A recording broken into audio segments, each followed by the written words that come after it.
Hey guys, Political Junkie 2414 here, and welcome back to another video. Today I'm going to be giving you all my first uh, updated 2024 Senate prediction for the year 2024 because I unfortunately skipped January. I did not take advantage of my free time when I had time off from um, things going on in my personal life. And then when I was finally ready to do it here at the end of the month last week, I realized I just had too much on my plate, and I have I have made time and I have made a commitment to upload it this weekend. So yeah, I wanted to give an update on my predictions and give my thoughts on a lot of these Senate races. Generally, most of these we already know how they're going to go, but this is still there are still a handful of races that are going to be the ones that are really watched going up into the fall in November. And most of them are held by Democrats. Democrats have a really unfavorable Senate map because they are having to defend basically everywhere, and they only have really two pickup opportunities in Texas and Florida. Although one of them, Florida's, we'll talk about each of these states in particular, but both of those are not the most likely to occur. Meanwhile, they're defending in all of these battleground states like Michigan, Wisconsin, Pennsylvania, Ohio, and Nevada. And technically, Arizona, if you count Sinema as a Democrat, even though she's an independent, she does caucus with the Democratic Senate caucus. And you also have free Democratic seats up in red states that Donald Trump won in 2016 and 2020, which are West Virginia, Ohio, and Montana. The good thing for Democrats is that they've gotten most of their incumbents in these battleground states to run. Most of their retirements have been limited to safe blue states, which is similar to the GOP, but the GOP also has less seats to defend. And so while Democrats still hold the Senate majority, you know, right now after the 2022 elections, after Republicans really did not perform as well as they were expected to in many of these key competitive races.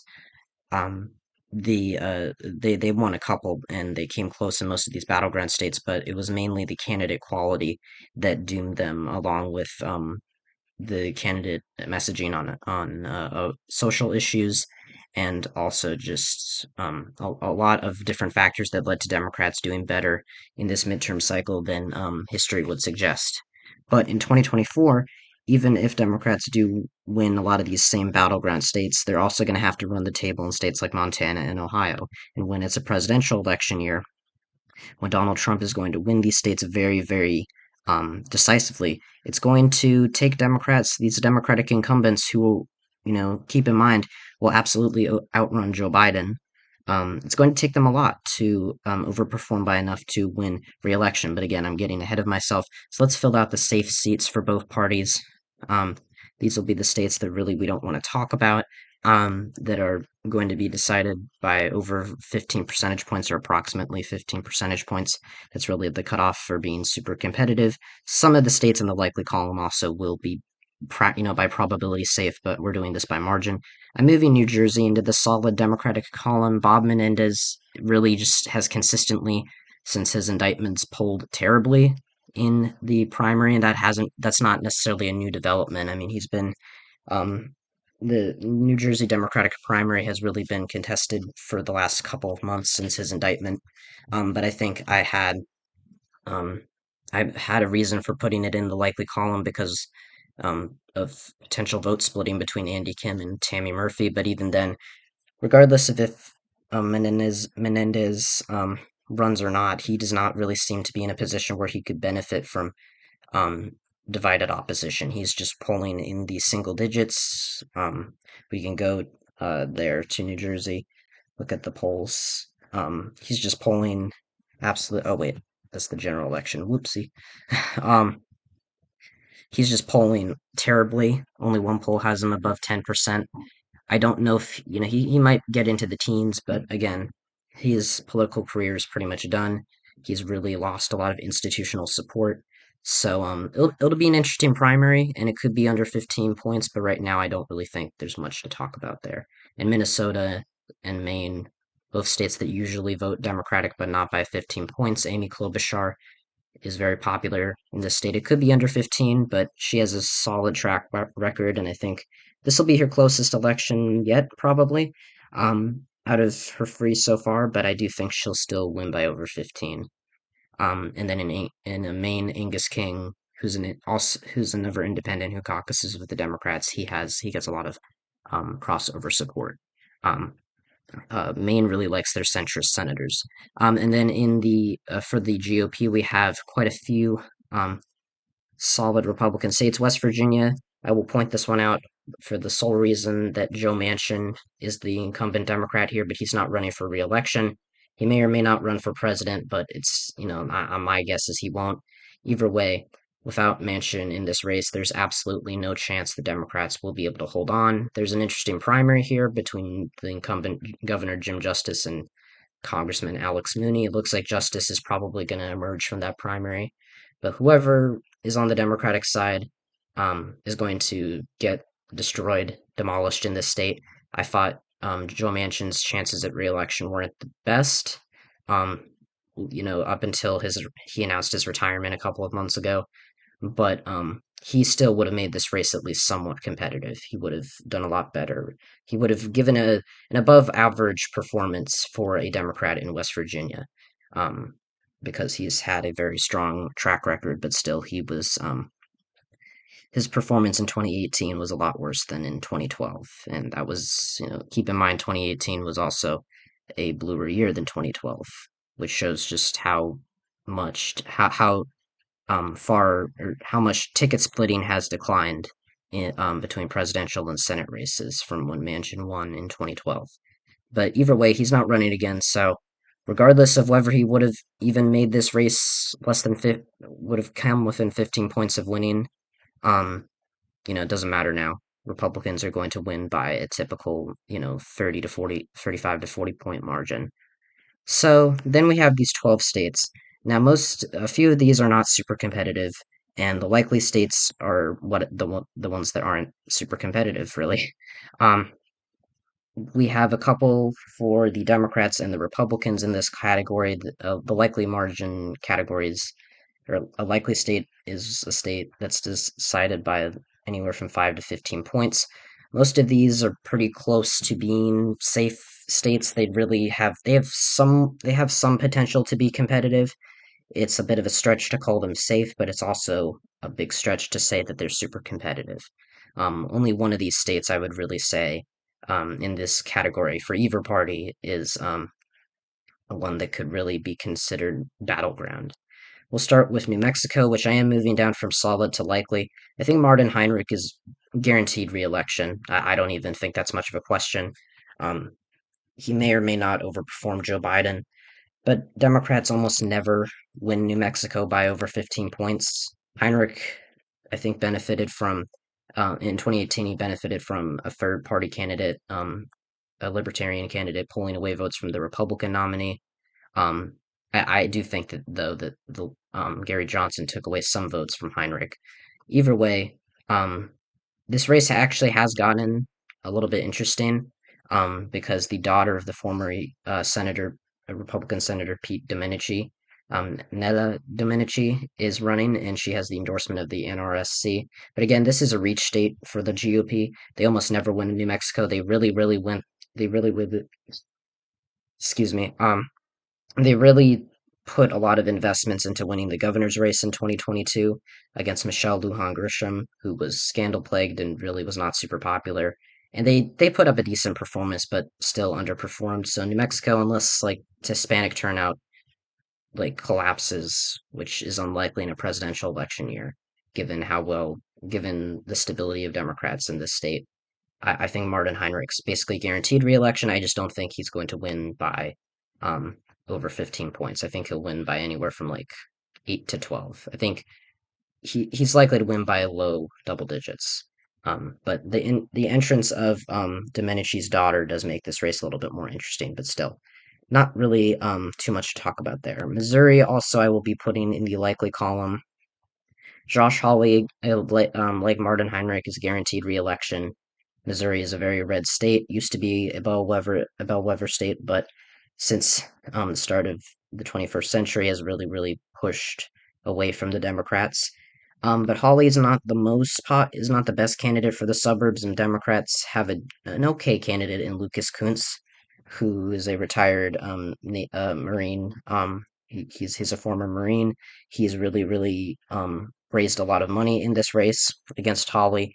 But again, Missouri is Missouri, and in a presidential election year, um, there's no shot for Democrats to flip this race. I don't think that they should really be spending their time worrying about this race. It could be that they could make it a little bit closer. I think they'll make it like a 12 to 13 point victory for Hawley, and he'll probably underperform Trump just because he'll do worse in the suburbs. But again, if he won in 2018 against Claire McCaskill, who was a Democratic incumbent, I find it very hard to believe that he would lose as a Republican incumbent in this race. That Hawley would lose. So, anyways, you can already see just how slanted this map is towards the GOP. Republicans have 48 Senate seats, Democrats have 42. Um, but we're not done with the likely states yet. Florida is also going to be likely red. Rick Scott's not the best candidate, but he always seems to find a way to win. He's won three races, two governor races, one U.S. Senate race before against a Democratic incumbent, Bill Nelson. And the Dems have an okay candidate in Debbie Mercalzo Powell, who's a former one-term congresswoman. She's got the backing of the Senate Democrats campaign arm, and I think that this race isn't going to be like Democrats aren't going to get blown out in Florida like were in 2022 because the turnout in 2022 and just the the red wave that swept over Florida in particular was just massive. It was not it was the worst case scenario for Democrats. There is nowhere to go but up when you're losing by 16 when Val Demings is losing by 16 points to Marco Rubio.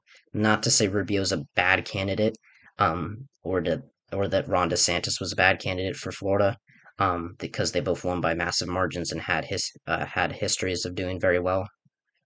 But again, Rick Scott and Donald Trump's not going to win Florida by a safe margin. Best case scenario, I think he wins it by like anywhere from 10 to 12, and I think Scott does a little bit worse than that. I think right now, if I had to, say the spread or say the margin for Scott, I'd put it anywhere from 6 to 8 points.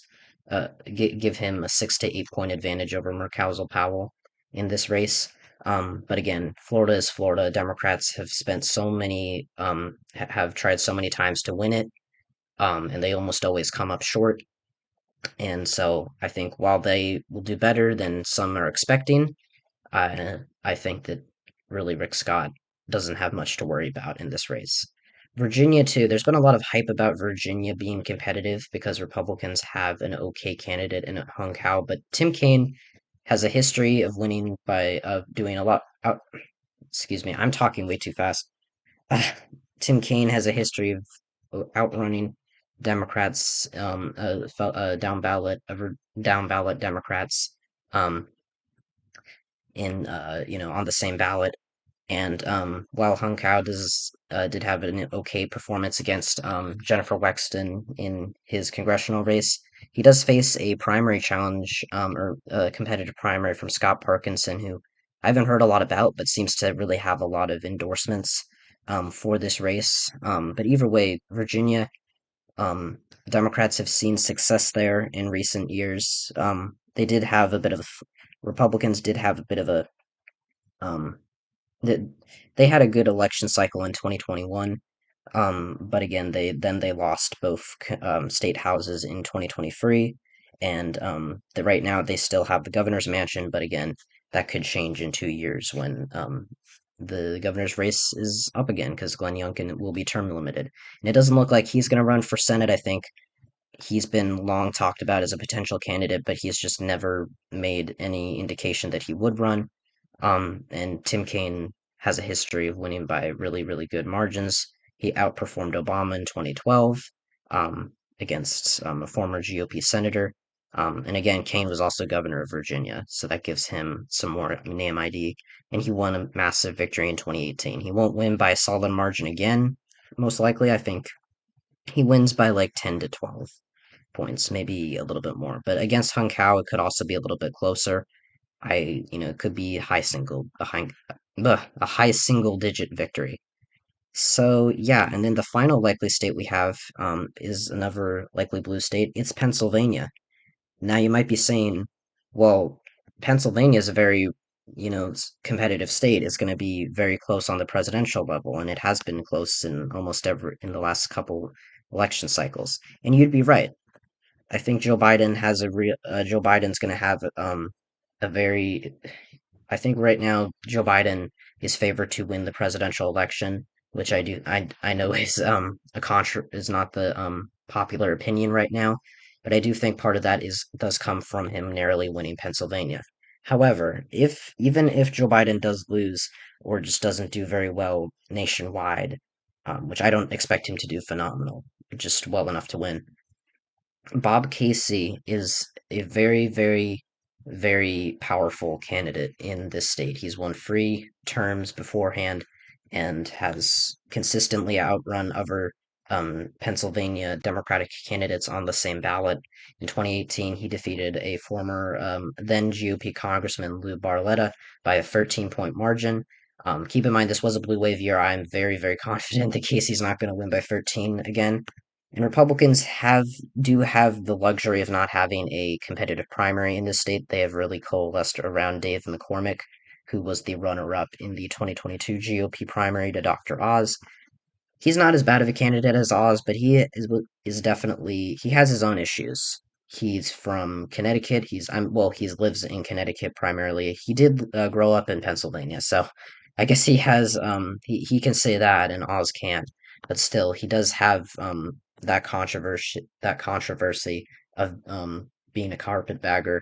He is also just not as impressive, I think. I think the thing that really made um people like myself really think highly of McCormick was just how badly Dr. Oz was as a candidate, and I think by comparison, McCormick was better. He's not a bad candidate, I would say, but against a Democratic incumbent, Republicans are going to have to try a little bit harder. I think that McCormick entering this race really means that Democrats will have to spend money in Pennsylvania because it is a battleground state. It'll be a swing state, and in reality, there's only Casey can only outperform Biden by so much. He can only garner so much crossover support. But at the end of the day, I still think that he comes out on top pretty easily by like 6 to 7 points. John Fetterman had a very impressive victory in 2022, and I think Casey is likely to do even. I mean, he's an incumbent. Fetterman is was not an incumbent when he was running. That was an open race. And Casey has a very strong track record. So his family is an institution in the state, and I think McCormick um will make Democrats spend here. But again, I don't think I don't think Pennsylvania is really um a state that Democrats are going to have to worry about too much. Although again, I would clump it in. I would say this is the only battleground state that is really in that cute race category, if you will. I mean, maybe you could argue Florida since it's historically a swing state, but I'd categorize Pennsylvania as battleground, but barely. Okay, so through all my rambling, I know that these videos get very long, but I do have some footnotes for these remaining seven toss-up states because these are the most competitive ones. I believe all these races will be decided by less than 5 points, and these will be what determine the Senate margin. So to give you just a bit of you know, context or background before we go into these seven states, um, 6 of them have Democratic incumbents, the only exception being Ted Cruz in Texas. Um, but Republicans, as you can see, are already at 49 seats with just the solid and likely states, meaning that if they win the presidency, um, which again I don't believe they will, but it's a possibility, 100%. Um, then they'd only need to win one more seat. They could literally just win with Texas and then have a Republican vice president break the tie in the Senate. However, if Democrats hold on to the White House, as I am expecting, Republicans will need two more Senate seats. Now, that isn't much of a stretch because that isn't much of a difference because Democrats still need to run the table like everywhere. Um, it just means that they have one more seat where they have one more seat they can afford to lose. But right now we're just going to get into these states, and we'll go from uh, what way do I want to go? We'll go from west to east. So we'll put Nevada as a lean Democratic state. Nevada is almost always competitive, always a very close state, but it votes for Democrats very narrowly, almost 99% of the time. There's a lot of discussion and debate over whether Nevada is trending right. I think there is some truth to that. I think that Hispanics in Clark County and in Las Vegas are becoming more and more susceptible to voting Republican. Um, but either way, Democrats always seem to find a way to pull out ahead. In 2022, they very narrowly won. Catherine Cortez Masto narrowly won her Senate race against Adam Laxalt, who was one of the better candidates of that cycle, but still had his issues. He just wasn't, I guess, as blatantly unelectable as, say, a candidate. And when I say unelectable, I don't mean a candidate doesn't have any chance at winning, but just is so like bottom of the barrel. Like Laxalt compared to Blake Masters, Herschel Walker, and Dr. Oz was like their GOP's dream. He and then you look back at Jackie Rosen's first election to the Senate in 2018. Yes, this was a blue wave year, but she defeated a Republican incumbent by 5 points. Now, I think this is going to be a closer race. I think Nevada is, it's going to be a state that both parties heavily invest in.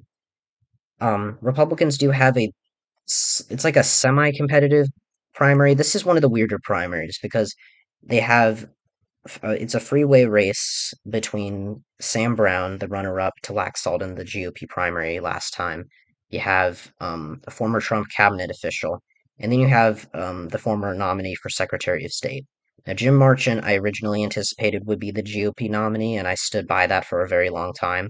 But recently, that's begun to change, just because his campaign has really not been able to raise a lot of money.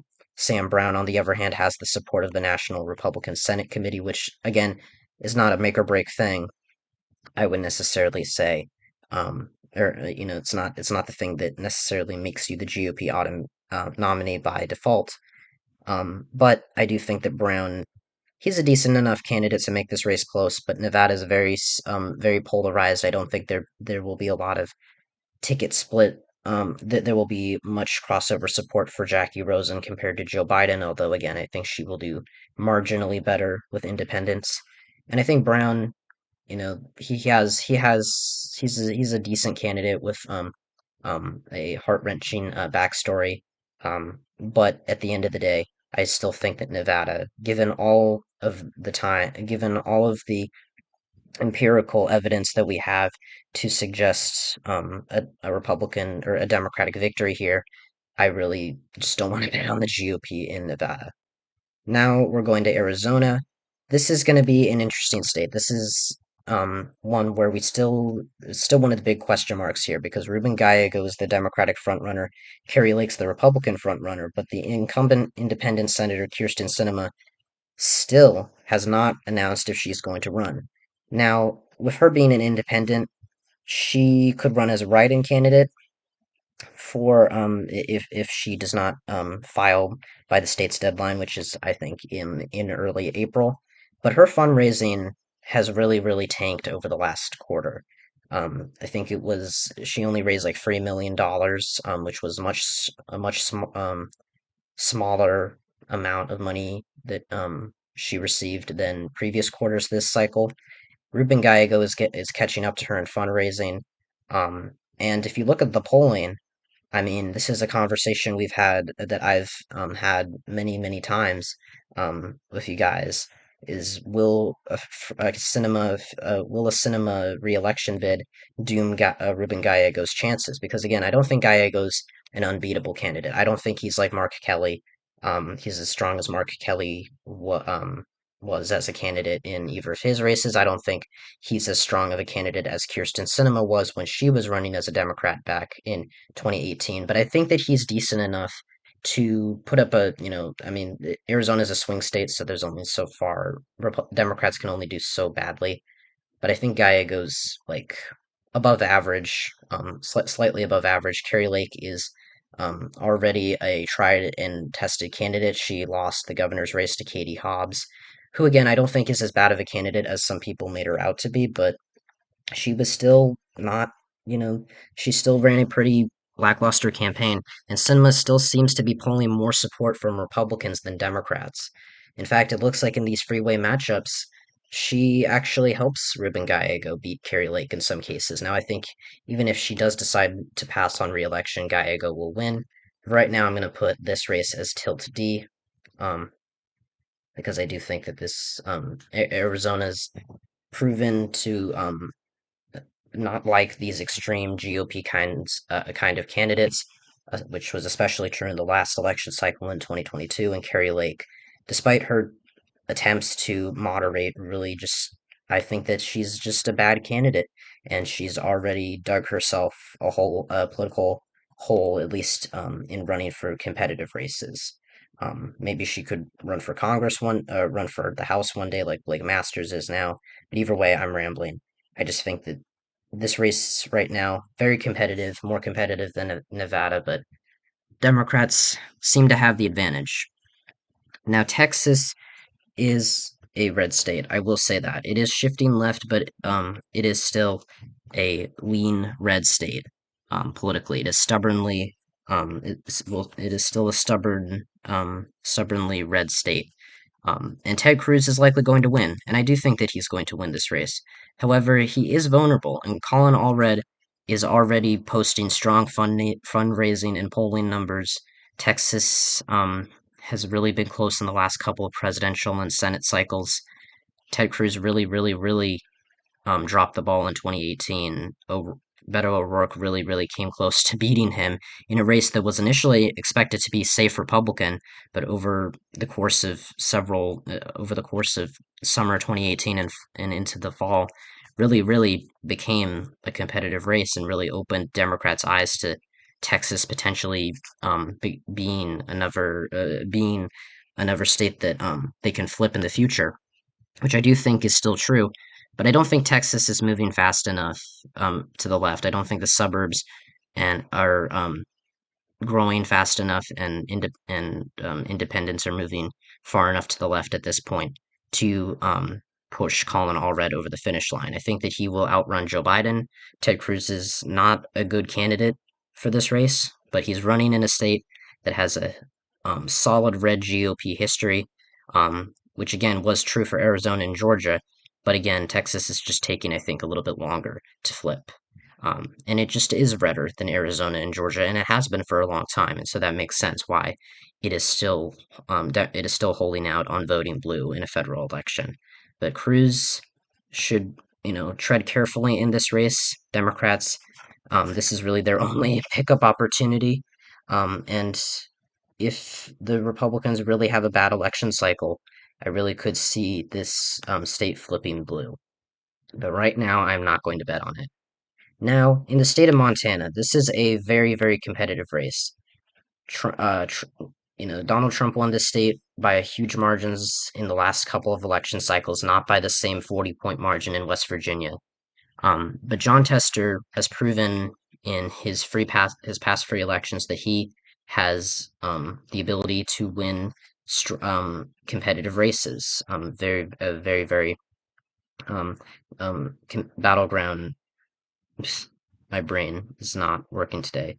He's really able to run up the score and win Republican and conservative voters enough to make it over the finish line. Now, this seat is still going to be very competitive because in 2018, Tester, you know, was unlike Sherrod Brown, actually targeted very heavily in this race. He had to really work hard for it. Ohio, on the other hand, which we'll talk about in a minute, Sherrod Brown, really, the GOP kind of pulled out of there by the summer because they knew that Jim Renacci didn't really have much of a chance. But in Montana, they were running the former state auditor, Matt Rosendale, who's now a congressman from Montana. If his name sounds a little familiar, he's one of the most far right Republicans in the House GOP conference. He was one of the eight GOP Congress people that voted to oust Kevin McCarthy. He's been in the thorn in the side of GOP leadership. So his name may ring a bell from that, but he seems to be gearing up for another run in this race. However, Republicans have anticipated that, and they've chosen an outsider candidate, which in 2022 didn't really work out for them because in many of those cases, the outsider candidate was less electable than the you know, career politician candidate. I'm using air quotes right now, as many would call them. But Tim Sheehy, who was a former Navy SEAL, seems to really have garnered the support of the National Republican Senatorial Committee, many Senate Republicans, and even a few House Republicans. Matt Rosendale really has not waited, or he has kind of having a Ron DeSantis situation where he was expected to have this very strong. He was expected to perform very strongly in this primary, and now because he has waited so long, and Republicans have been able to attack him without him being able to defend himself in the race and coalesce support.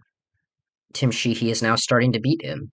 Now, Rosendale still has a chance. He has much higher name recognition than Sheehy, but over the last couple months, national Republicans have really been airing a lot of TV ads for Sheehy, and the trend seems to be the more that Montana Republicans learn about Sheehy, the more they get to like him, and the more open they are to voting for him. And so again, primaries change. If you look back at the 2022 Alabama Senate primary, Mo Brooks was the guy who was supposed to succeed Richard Shelby, but then Katie Britt came along and threatened his chances so much so that Donald Trump rescinded his endorsement of Brooks. Obviously, he didn't admit to doing it because Brooks was losing in the polls. But I mean, I think that it's pretty reasonable to assume or to conclude that that was the reason why Trump decided to endorse Britt later, and then Britt ended up winning a landslide victory over Brooks in the June 2022 runoff for that state Senate seat, and is now the the new senator from Alabama. So again, my point with that is that these primaries, especially on the Senate side, can really change from where they were expected to be going into the at the beginning of the election cycle. And so John Tester, despite being a very strong candidate, I do think is going to face either against either Sheehy or Rosendale a a very difficult battle for re-election in a presidential election cycle. Polarization is really going to hurt him. He's won 3 times before, but again, ticket splitting is on the decline, especially in federal races.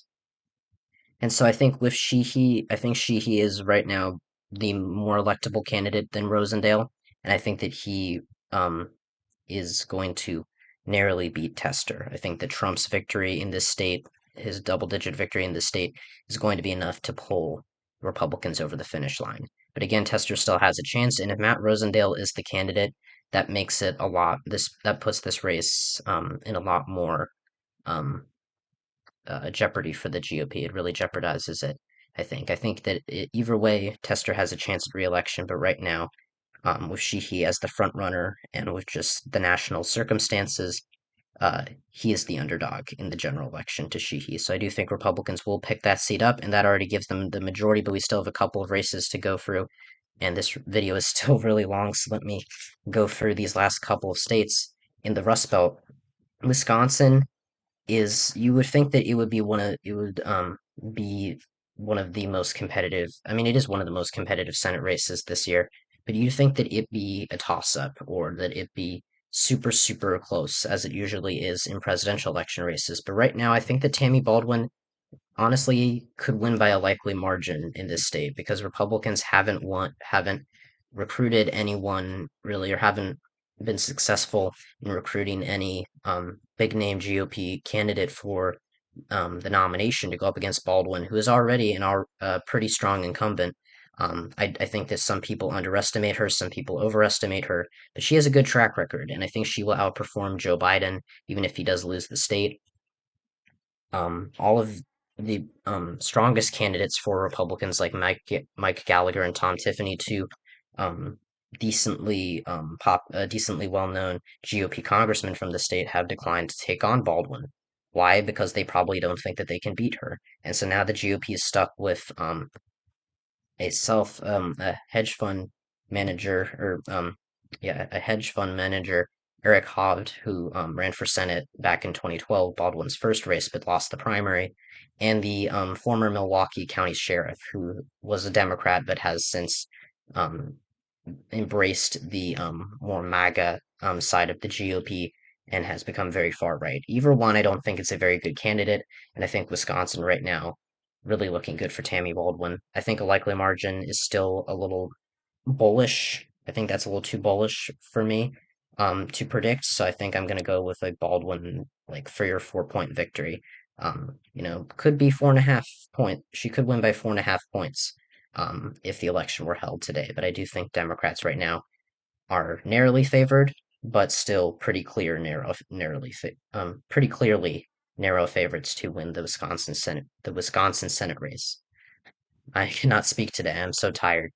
Um, Now we're going down to the last two Senate seats. Michigan, ironically, despite usually being the bluer of the two states, Michigan and Wisconsin, I think is going to be the more competitive one. And there are a couple of reasons for that.